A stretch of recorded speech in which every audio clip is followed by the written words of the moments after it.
আসসালামু আলাইকুম ওরহমতুল্লাহি ওবরাকাতু।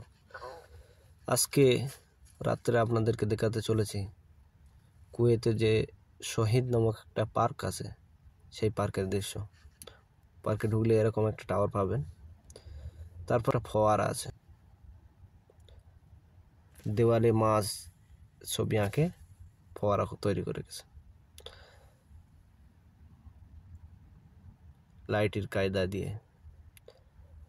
তারপর দেখতে পাচ্ছেন কুয়েতের যে সমস্ত টাওয়ারগুলো তৈরি হয়েছে, সেই সমস্ত টাওয়ার এখানে তার নিদর্শনগুলো তৈরি করা আছে। আমি আপনাদেরকে ঘুরে ঘুরে দেখাচ্ছি। সর্বপ্রথম আমি ক্ষমা চেয়ে নেই, তার কারণ হলো আমার ক্যামেরাটা অত ভালো নয়, আর রাত্রে যে এত লাইটের ফোকাস আমার ক্যামেরা, সেটা ছবিগুলো স্পষ্টভাবে বোঝা যাচ্ছে না, তার জন্য আমি ক্ষমা চেয়ে নেই।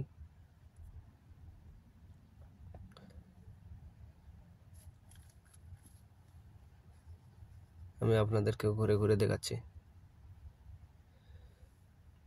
যে সমস্ত বিল্ডিংগুলো তৈরি হয়েছে, এটা হচ্ছে আদালত। এখানে যে আদালত আছে সেইটা, পাশে একটা বড় মসজিদ তৈরি করে রেখেছে। মোটামুটি কুয়েতের যে ইম্পর্টেন্ট জিনিসগুলো, সেইগুলো এই শহীদ পার্কের ভেতরে তৈরি করে রেখেছে। যেরকম দেশ স্বাধীন হয়েছে, আমাদের ইন্ডিয়া, বাংলাদেশ, পাকিস্তান যেভাবে স্বাধীন হয়েছে, তাদের স্মৃতিগুলো আমরা যেভাবে রেখেছি, ঠিক কুয়েত সরকার ওইভাবে কুয়েতটা কিন্তু স্বাধীন হয়েছে। তার ন্যাশনাল ডে 25-26 তারিখে। তা আজকে কুয়েত এই সিটিতে শহীদ পার্ক পুরো খোলা আছে। এর পাশে সমস্ত এই বিল্ডিংগুলো আপনাদেরকে দেখাচ্ছি। দেখেন, যে বিল্ডিংগুলো এর ভেতরে তৈরি করা আছে, সেই বিল্ডিংগুলো ওই দেখাচ্ছি। দেখেন,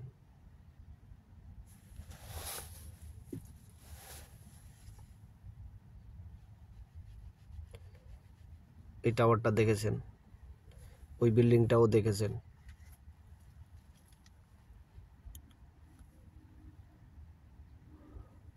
ওই টাওয়ারটাও দেখেছেন আপনারা। এই বিল্ডিংটা এইদিকে দেখা গিয়েছে।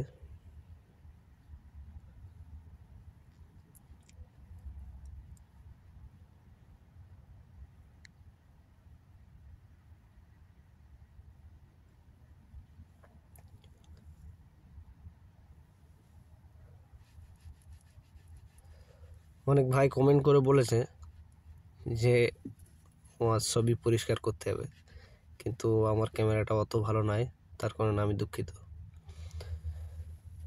এদিকে পুরাতন কুয়েত, যখন মানুষ আবাদি কম ছিল, তখন জঙ্গল ছিল, তার কিছু নিদর্শন এইদিকে তৈরি করে রেখেছে। গাছ গাছালি দিয়ে সাজিয়ে রেখেছে।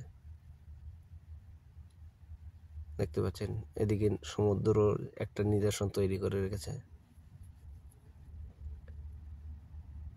লাইটের কায়দা এত সুন্দরভাবে তৈরি করে রেখেছে, আপনারা না দেখলে বুঝতে পারবেন না। দোয়া করি আল্লাহ পাক সব দেশগুলো একবার ভ্রমণ করার তৌফিক দান করুক। আর কুয়েত হলো সব থেকে অন্যতম একটা দেশ। এর কারেন্সি সমস্ত দুনিয়ায় অ্যাকচুয়ালি রাজ করে। সমস্ত দেশের থেকে কুয়েতের টাকার দাম বেশি, আপনারা জানেন। দেখেন লাইটের কায়দাগুলো, লাইট লাগিয়ে রেখেছে, তার কারণ হলো আজকে 24 তারিখ, ন্যাশনাল ডে আছে আগামীকাল। অনেক দিন আগে থেকে পরিস্থিতি চলছে।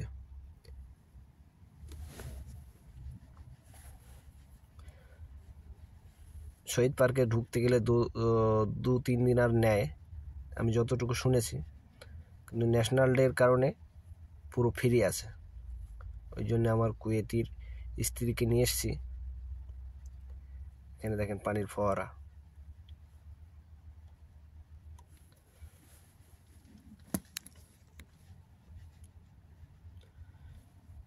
ওই যে বিল্ডিংগুলো আপনারা দেখেন, যে বিল্ডিংগুলো এর ভেতরে তৈরি করে রেখেছে ওই বিল্ডিংগুলো হলো ওই। এদিকে পানির ফোয়ারা দেখতে পাচ্ছেন।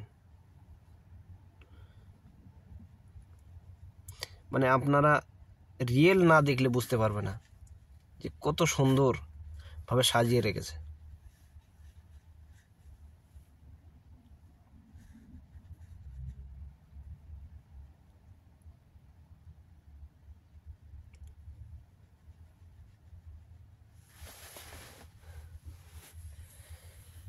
আমি আস্তে আস্তে বার হয়ে যাব।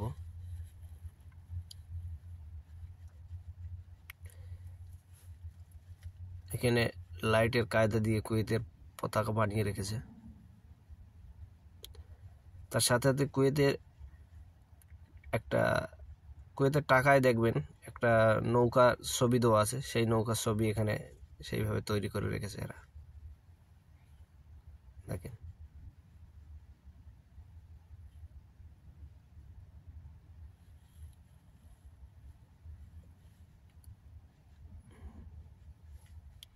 আমরা তো কুয়েতিদের সামনে খুব এভাবে আমরা ফটো করতে পারি না, খুব সাবধানে আমরা ফটো করি। ওনারা করলে কোনো অসুবিধা নেই, আমরা করলে অনেক অসুবিধা আছে। আমি আস্তে আস্তে এখান থেকে বার হয়ে যাচ্ছি, এটা আপনাদেরকে দেখিয়েছিলাম।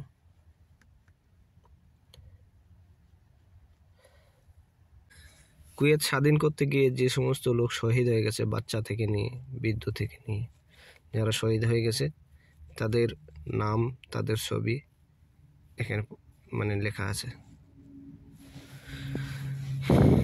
এইটাই লাস্ট, আমি এখান থেকে বার হয়ে যাব। এটা ঢোকার সময় আপনাদেরকে দেখায়নি, কারণ এখানে অনেক মহিলারা ছিল, তার কারণ আপনাদেরকে দেখায়নি। এটা হলো লাস্ট। যারা শহীদ হয়ে গেছে তাদের নাম এখানে লিপিবদ্ধ করা আছে, এই দেওয়ালটা পুরো। তো আশা করি আমার ভিডিওটা দেখে যদি ভালো লেগে থাকে, সাবস্ক্রাইব করে বেল আইকনটা বাজিয়ে দেবেন এবং শেয়ার করে অন্যদেরকে দেখার সুযোগ করে দেবেন। আসসালামু আলাইকুম।